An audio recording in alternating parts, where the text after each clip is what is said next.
So welcome back to the channel. I'm looking for new ways to restore my passion for computers. The budget stuff, I really like it. The retro stuff, I'm getting more into it. Also, overclocking, I've been enjoying that a lot. And even kind of looking into the whole cooling of computers, better cooling for fans and just different mods and PC modding. And I'm gonna hopefully be doing more videos on that. Just gotta refine my skills on it.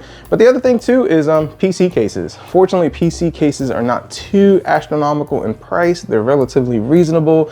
And you know, you give your computer a fresh look. So going back, I have an ITX PC. I've had this thing for several years. It's probably one of the best PCs I've ever built. I love it, I love it, I love it. It's in the bedroom. It works great when the family wants to watch TV or when the in-laws are in town and I really don't feel like dealing with them. Love you guys. And that computer started initially with a Fractal Node 202, had a lower spec PC and it worked great, and slowly through time, I upgraded it. From that case, I went to this cheap AliExpress case, which had some sketchy issues with the power cable wiring on it. And I just didn't want to fix it or deal with it. It was an easy fix. I just didn't want to deal with it. And in fact, side note, a viewer bought it from me. So if you're watching this video, let me know how that case is working out for you. But moving on from that case, got on the Facebook marketplace and I bought the Cooler Master NR200. I think I paid like $40 or $60, and there's dedicated videos for all these reiterations of my ITX PC, which actually the theme of it was my wife kicked me out. So I went ahead and built the PC. Seems like the reasonable thing to do. But moving back onto this, I paid like $40 or $60 for this case. It's a great case, easy to build in. And it's one of those that if you want to get into ITX, but you just want to have more cooling and bigger graphics card options, it works really good. But my only issue with this case, where I put the computer at, and I'll post a picture, it's a little too big. And yeah, I need the smaller size. Number one, for the area that I put it in the bedroom. And number two, because if I'm going to do long distance traveling, I like to take my ITX PC. This is something I've been doing a lot lately to catch up on editing and work stuff like that. And I really like having the convenience and the power of that computer in the small package. Yeah, this one is not too convenient for traveling. I mean, you could, but it's not the best. But moving on, I found an ITX case, which I think might be the best for me. I think it's a cool looking case, and I've been excited to get this case, but this thing has been back ordered for like a very long time. When it first came out, I went ahead and I did an order on it.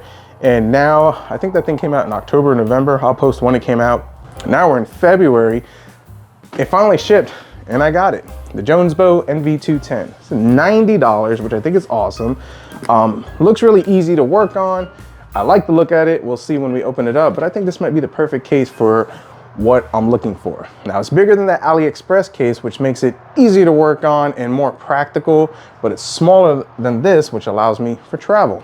I wish I could upgrade the guts on this. The initial plan was to go AM5, DDR5, and like an RTX 5060 low profile, but with the prices, it's not worth it. This is a 5900X, 32 gigs of DDR4 and a 4060. It's a perfectly fine computer. It works great, it gets the job done, and that's kind of my recommendation, folks. If your system is meeting your needs and getting the job done, we don't need that fancy new stuff.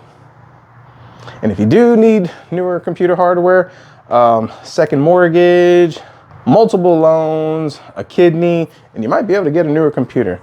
But with all that being said, let's go ahead, let's open this thing up, let's take a look at it, and we'll transplant this case into this. Is it really worth the change? So let's dive in. So let's take a few minutes to talk about today's sponsor, Teslong. Folks, it ain't no secret that many tech tubers are pretty handy. Some have automotive channels like myself, where I work on automotives. Others have DIY stuff that they work on house projects and other type of stuff. And one thing about being very handy is that you have to have the right tool. Tools can really help you make your job a lot easier. And one of the biggest struggles that I find when I'm working on either vehicles or other projects is visibility. There are tight areas that you really can't get in and you have no visibility, so you don't know what you're looking at, or potentially can misdiagnose a problem just because you couldn't see exactly where the problem was coming from. If you have that issue, Teslong has you covered. Let me show you. Now this is the Teslong TD450S. And what it is a borescope, and it allows you to get into tight spaces with its little camera that has LED lighting and allows you to see. This is really key if you're working on a vehicle and you're trying to diagnose something, trying to find a leak, or even just get a better view at what's going on. Another key thing where this tool is really important if you're a DIYer in the house. You know, you have a tight space, you need some lighting, you want to see if a leak is coming from somewhere, if you want to see any other type of issues, you're able to snake this in, take a look at the screen, and this would really help you save a lot of time, headache, and potentially misdiagnosis. The tool is really simple. Hit the power button, power's on. Rechargeable USB Type-C, and it has a 32 gig SD card, so if you record any images, you can put it on a bigger screen and really zoom in and see what you're looking at. LED lighting for those dark spaces, and it's articulating. So if you just need to find yourself a better angle, this works really well. Now this allows you to see what's in front of you, but if you have a different angle that you need to see, such as the side, hold the back button just like so, and now we have a different view for better viewing. And if this is the image that you want to take a look at and really zoom in on it and take a look on a bigger monitor, just hit the back button once, it takes a picture, pull out the SD card, pop this in your computer, and you're good to go. Let's show you real quick on my truck how this can really help you. So now this is my truck, and a common issue on any vehicle is that underneath, typically you have coolant passages or wiring that you cannot see. But with this tool, we can save a lot of time and headaches just by sliding it into a crevice just like that. And by taking a look around, we're able to see underneath our intake, check for any leaks, like in this case, if we had a coolant leak, or our wiring loom to see that if it was chewed up by animals or anything like that. And within a few minutes, we're able to diagnose any issues related to underneath the intake without having to rip it out, saving us a lot of time and headaches. I've already used this tool several times on my vehicles and a couple of house projects, and yeah, it's definitely saved me a lot of time and headache. Can't recommend this enough. I'll post a link if you're interested down in the description. Thank you, Teslong, for sending over this tool, and now back to our video. This is my first time opening up. I actually bought it. It came in maybe a week ago. I haven't gotten around to doing it, so I'm excited for this. Now, one thing to note about this, which makes it a really good deal, this is $90. It comes with the riser card, and hear me out. A lot of these ITX cases that you get, especially these small ones, they don't come with it. You have to find the right one that fits, that has the right angle, and these are expensive. Now, this one is a PCIe Gen 4. Yep, PCIe 4, which is a nice upgrade because the one on the Cooler Master one is Gen 3. So, you know, you might get a couple more frames per second. That's good. But that's something to consider if you're looking to get an ITX case, is the riser card, because that adds up. A decent one costs about 40, 50 bucks. I mean, realistically, if this is 40, this makes the case 50. I paid 90 for this, so keep that in mind. And this is the case. I like it. It's a little bigger compared to the AliExpress one, but it's perfect. Number one, we don't have to worry about some weird MacGyver cable for the power. It'll go plugged directly into the power supply. Dual chamber, which means the motherboard goes right over here. Graphics card, power supply right over here, which makes cable management a little bit easier. I like it. And up in the front, yeah, I'm pretty sure that's a sticker, or it might be a piece of wood, you know? And toolless design. Pop this up. Nice little snappies, snaps in. USB Type-C, a very simple front header, which this I do like, because when you're dealing with ITX, when you have to do all those little, you know, itty bitty ones and trying to figure out the pin out, it's nice just to be able to plug it in and let it go. So that's pretty cool. Now for the back, I really wish, well, no, these are screwed in. So does it give you a tool? Let's find out. This would determine if this thing is awesome. Do we get a tool? Ooh, we get whatever that is. I don't know. Okay. What is that? We'll play with that later. Do we get the tool? We do. I'm in love with this case. We get everything you need. I mean, tools. Let's go ahead and take this off. Ooh, nice snap. Ouch. Does this thing have Loctite? I mean, do you hear that? Well, of course, that one wasn't as amplified as the other ones, but you get the point.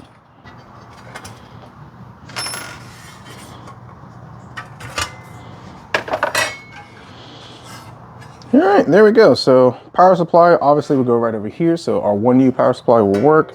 And our graphics card, the riser card will screw into right over here. It'll slot in right over there. And as far as airflow,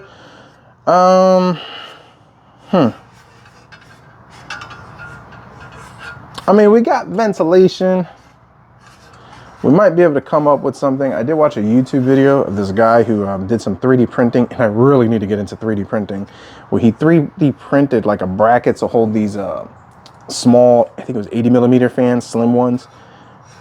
And that actually made a huge difference on his temperatures. So I might have to consider that in the future. But I mean, other than that, pretty simple. And I'm ready to build. So off camera, I'm gonna go ahead and disassemble my Cooler Master setup over there, and we'll come back. We'll be ready to install all that stuff into this case. And just like that, disassembled and ready to go. So I'm actually gonna read the instructions today, because I wanna make sure I have the correct order of operations. Please excuse my dear Aunt Sally. So we've taken this apart, and it looks like they want us to put the power supply in. And it's interesting because they kind of show you which direction it needs to go. So that's cool. So let's go ahead and let's start with the power supply. Want this facing up, which makes sense because these are our ventilation holes. You don't want to block that. So I'm going to assume it goes that way. And our cables, we just kind of want to give them a little bend to, you know, train them. Make sure they go in the right direction in life. Which we're not putting a ton of pressure, just enough to get it where we need to go. And I'm gonna assume that they go, I guess the instructions weren't clear on that one. So we have an opening here, which we could go that way, we could go that way. We'll kind of figure it out when we put the motherboard in. But let's go ahead and get this thing lined up. And I'm pretty sure these are the screws that they want us to use because they're a little longer. And we gotta kind of get through this thick metal over here, so that part. Can we get one in? Come on, little fella. Come on. We just need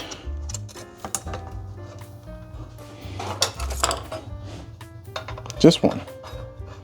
Yeah, there we go. Now, can we get you in? It looks off. Probably could be the power supply, but you know what? It ain't going nowhere. Now the instructions do show us which way we want the power connectors to go. And it says do that before installing the motherboard. Let's go ahead and get this thing off. All right, that seems to be working. But now my question is how in the Blue Thunder, let's tuck you under here. You know, cable management third. How do they want you to get that in there? Maybe if I take it apart.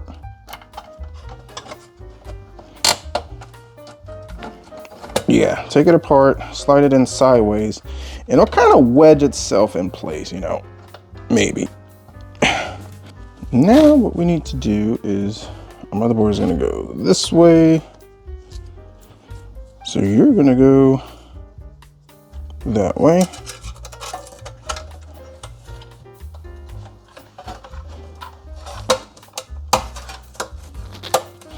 Oh, that snaps in nice. So one thing I've learned building with computer cases is you can tell actually the quality depending on how well this piece fits in.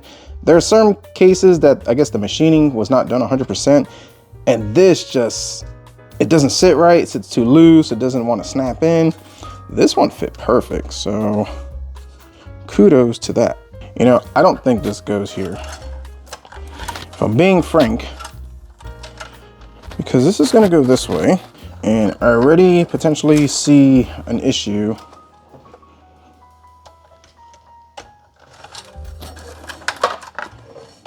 Now, how in the world do you get this thing in?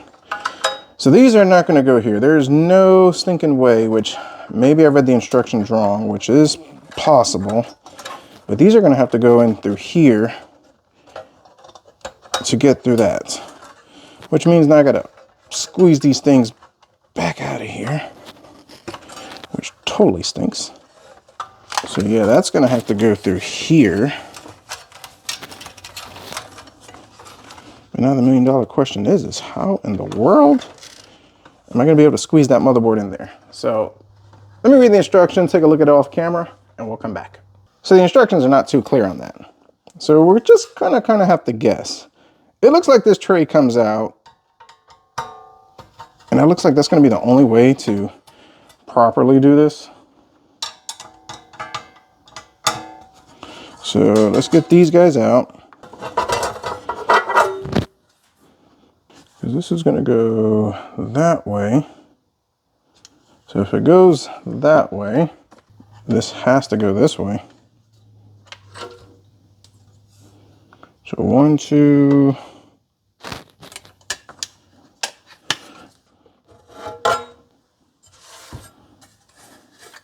I mean, this just does not seem plausible right now. Let's pop this out, and I think I already see an issue. I think this cooler is not gonna work, which is a bummer. Yep, I see issues. So, number one, this cooler is way too tall, which I didn't foresee that. Yeah, there's no way we're gonna be able to use this cooler because it's gonna be right there and you see how much it sticks up, so that stinks. I do have 2 other coolers. I have a Noctua one and a Be Quiet one, but I'm really more sad the fact that I just put PTM 7950 on here and we might be able to salvage it. So yeah. So before we do anything else, let's see if we can salvage this, or at least salvage the PTM 7950, because that stuff ain't cheap. Now people have told me you can, but my thing is, when I take it off, is it gonna rip? Probably. Or is it just gonna lay there nice and smooth? Come on, little buddy. You know, who remembers this? Just took off my CPU. That's great. That's great. Oh my gosh. Oh, this is not good. I mean, this stuff like just, yeah. There's no saving it. I got a gap over here, which probably could use this, and I don't think I have any string.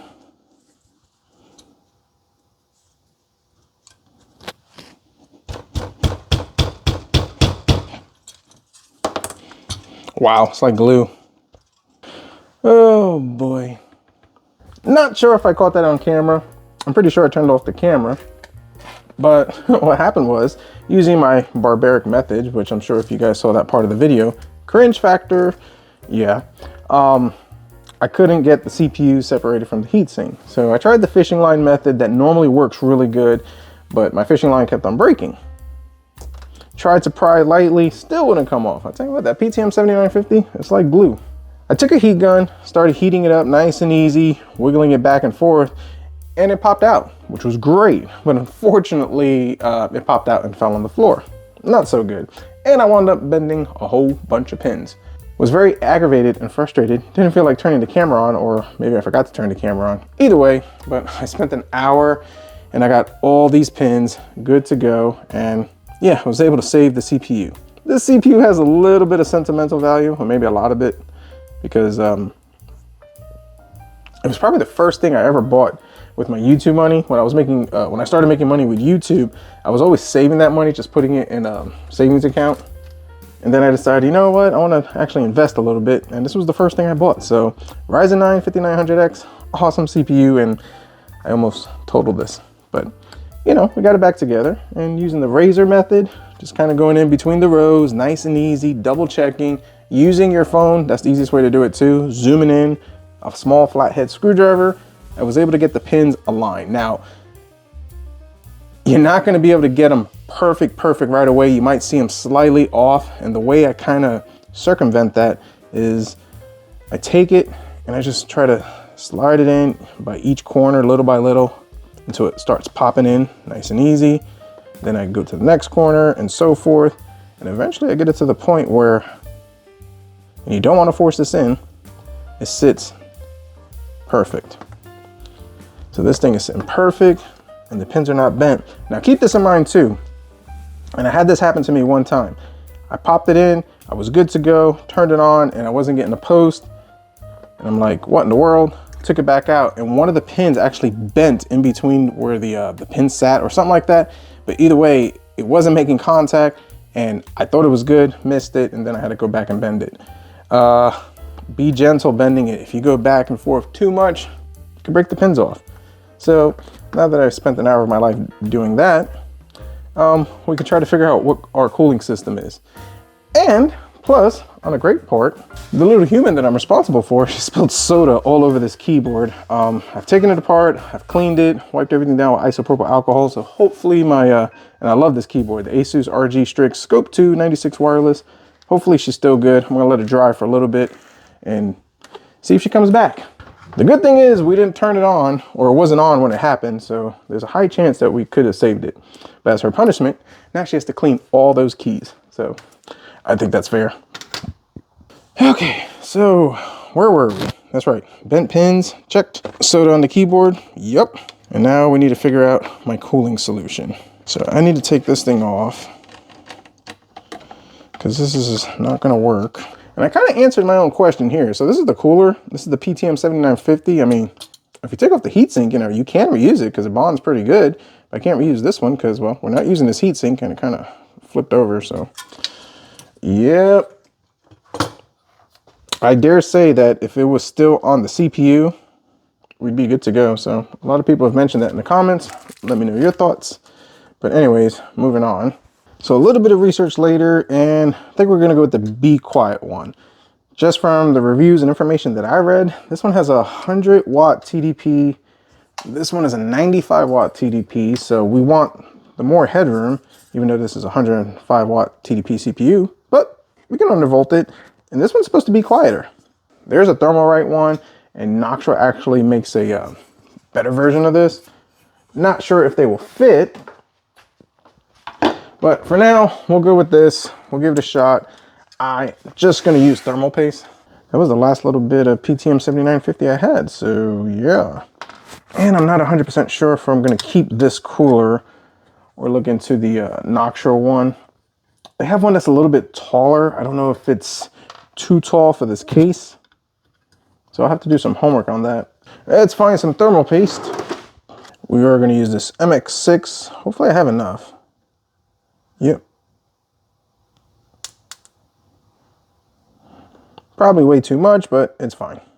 Okay, if I'm being honest, folks, I'm still really curious on how this is gonna fit in there, but yeah.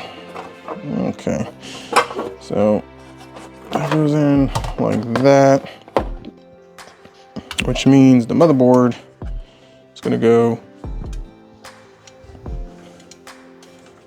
this way. Secure this again. Now, for the sake of just mocking this thing in place, and I'm very curious on how this is going to go in, let's just, is this one of those things that you just slide it this way?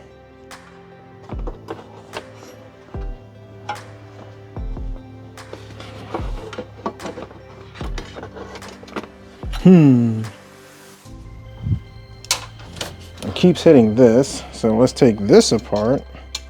Now, does this give us more real estate?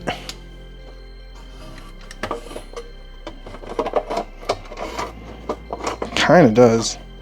But now this keeps, yeah.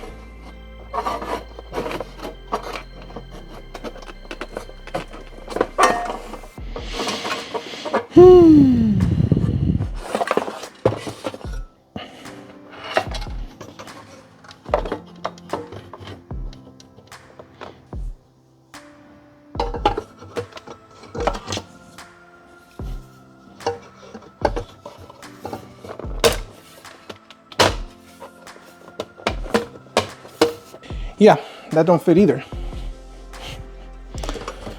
My only choice is this Knoxville one. We have to do a lot of undervolting. But if I'm being honest, I don't remember how well that worked or didn't. It doesn't clear. All right, we'll be back.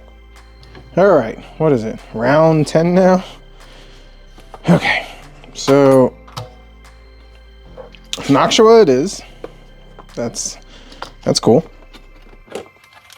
I mean, it's a good cooler, just not what I was going for. But if you're gonna do ITX, undervolting is your friend. I mean, that's the best way to make it work. Get this in like that, which is gonna make for fun challenges because I need to slide this in right over here. Are you gonna cooperate? You better. Nope, has to go the other way. So, order of operations, folks. So I'm gonna say this slides, yep, through here like that. We're kind of gonna have to get it up as much as we can because we're gonna need that extra room.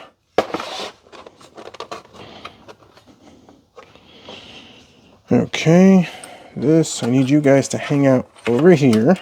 And what I think I'm gonna do is I'm gonna take the cables off the power supply. Yeah, we need to make this as easier as we can.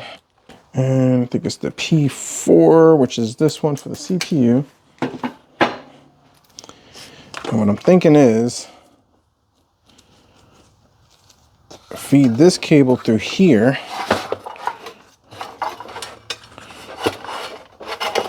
Yep. And the same thing with this red one. This is going to go up here for our CPU.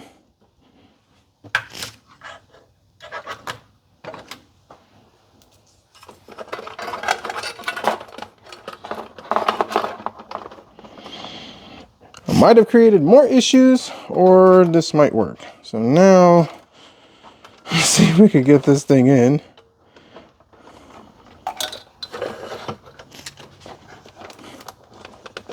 What am I stuck on? I'm stuck on something that's like not. Oh, wait. Did we get it? Did I accidentally get this thing in place? It appears that way. Yep. Okay. All right. Accidents are good. Let's lock in this motherboard. Not sure if I should, but I at least want to get it position where it needs to be, because I got to push that down. So I think we'll be fine there. I think that's the biggest challenge. Might be this 24 pin, but I think we can make it work. I'll try my best to get you guys in here. Maybe I should have plugged this in first, but I think that would have created more issues. Let's take out the memory.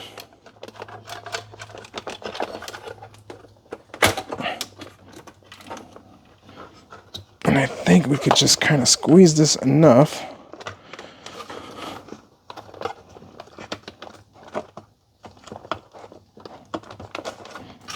Yep, I think we got it. Yep, that was definitely the play. And not tightening these motherboard standoffs was ideal because it gave me just a little more wiggle room. So now let's go ahead and lock this in place since we got all our cables where I need them. And honestly, folks, this is just ITX. It's just the way it is. I mean, you want to go smaller, you're going to have to really, get in there.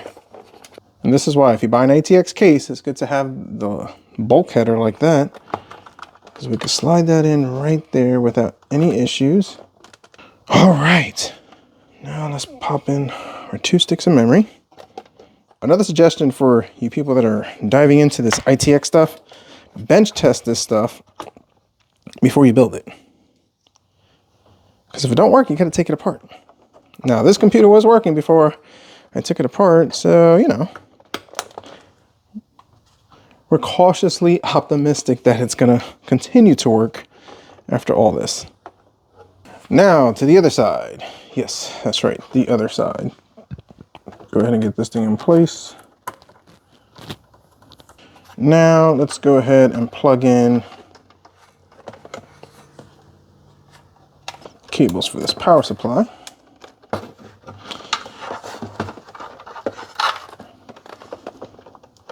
And one of the reasons why I really like this power supply is modular, so I'm not using SATA, and I don't need those connectors, so we could just delete on them. So that's pretty good. This is coming along. Now, I will say this, once you kind of know or figured out how to put this together, it's really easy. It's just I wish there was better instructions. The instructions were not the best. I don't know. Maybe I misread them, which, you know, that's a thing. And how does this graphics card go on? So it looks like this has got to stick out here. Okay, that's plugged in, that's plugged in. Now I got all these cables, which I really didn't think about this. How in the world? Let's see, you can hang out up here. You can hang out up here, we can get along pretty good. Alright, it's kind of better-ish. Make sure that, yep, that popped out just like I thought. So it's probably the one thing I'm not liking about this, is that this PCIe, this riser card, just wants to do its own thing. Alright, before I put this thing together, let's just see if I get a post. Is this connector working? You know, what is the deal? All right. Power. Sweet. All right, cool. So I'm gonna clean this up, put this together off camera, and we'll see the final result. All right, so updates. As you can probably hear, it's running, and it's actually running pretty good. So I went ahead and disabled all my undervolts and all that type of stuff, actually put it back to factory settings. Been running Cinebench now for probably about, what, 5 minutes. And our temps, 89.8, spiked to 90, and that's kind of where they're stabilizing at. And just kind of keep this in mind, Cinebench stresses this a lot more than your typical use. So even though we're hitting 90 degrees Celsius, that's not bad because I haven't undervolted. Once I'm undervolted some, I'm pretty sure I could get these temps manageable about 80 to 85 degrees Celsius. That's how good this CPU is at undervolting. If you have a CPU, try undervolting it. Sometimes you get CPUs that don't like it. Sometimes you get CPUs that love it. I was very fortunate that this one loves undervolting. So there's room for improvement. We could get our temperatures a lot more manageable and probably put a slightly quieter fan curve. Probably not. That's one of the trade-offs with ITX is that, yes, for the small size, you gotta kind of give up some of that quietness. So just kind of keep that in mind. But so far, I'm happy with it. I'm gonna spend a bunch of time off camera tweaking it. So let's go ahead, let's wrap this up and give you my thoughts. All right, so let's shut this down. The test is still not complete, but we're sitting about 89, 90 degrees. But I'm just gonna shut this thing down to kind of quiet this thing up while I talk.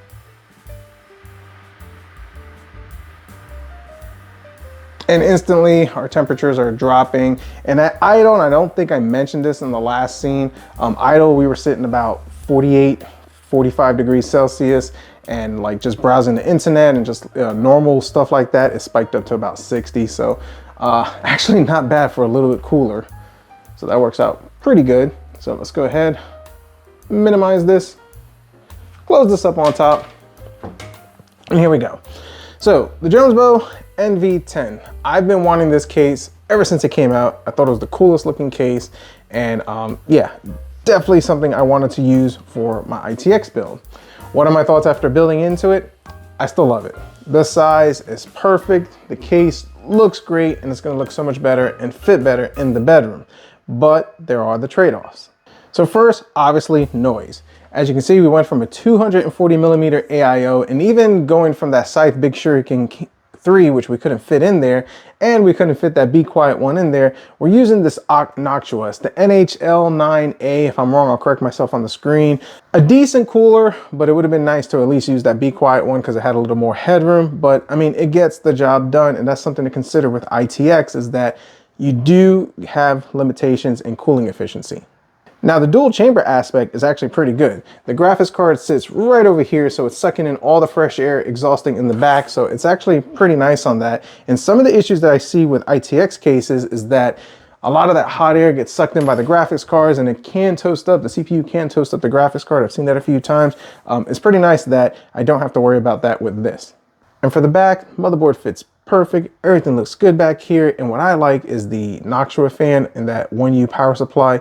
We have full access for full airflow, so it can take advantage of sucking in plenty of air. And I've seen that with these 1U power supplies and some of these ITX cases. They're tucked within the case, and the issue that you run into is that the power supply gets suffocated, it ramps up, and the fan sounds extremely loud. If you're gonna run one of these 1Us from a Pivia, I highly recommend that you swap it out to a Noctua fan. It's very simple.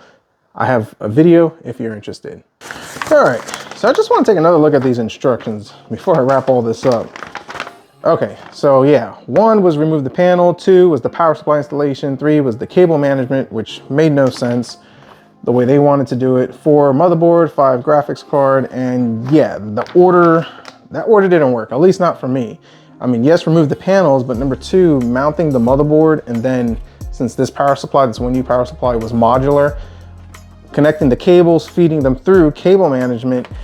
Then once that was mounted, then the ideal thing was to do the power supply and the graphics card. That makes more sense. So I'm not sure. That just seems to be more practical. Instructions, that's why I call them instructions. They're hit or miss, and more times than not, from my experience, when I follow them, I get more of a headache. So for those of you who are interested in the whole ITX world, this is kind of what you deal with. Trying to cram a lot of PC hardware into a small case to kind of get the smallest footprint you can. Yeah, regardless of the instructions with this case or anything, any and all ITX case, there is their challenge. You're trying to do the cable management, trying to squeeze this hardware into this small, footprint is not easy. Is it worth it? Absolutely.